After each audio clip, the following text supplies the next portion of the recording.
do that, we're going to sort of break apart their miracles and miseries.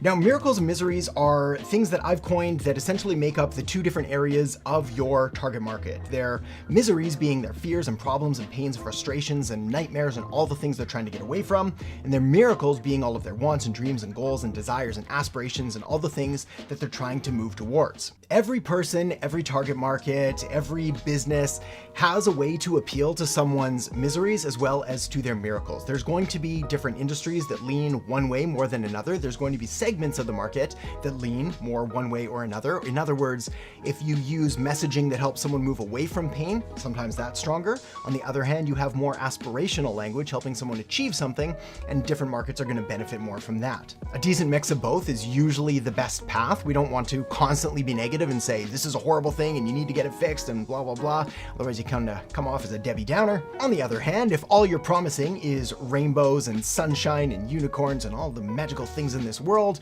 well, they're not going to have any reason to take action if you don't sort of back that up with a little bit of pain. In other words, a solution without a problem is completely meaningless. You need to put the solution in context to an actual problem that they have. Now, here's where things get good.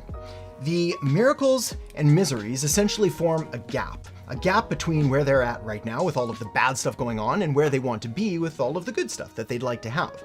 And it's your marketing's job to help them bridge that gap away from miseries and towards miracles. And the better you're able to communicate that and show how if you do these things, if you acquire this product, if you use this service, if you take me up on this offer, you're going to be able to have it. Well, the better you're able to clearly communicate that, the better all of your marketing and all of your sales are going to be. All right, moving on.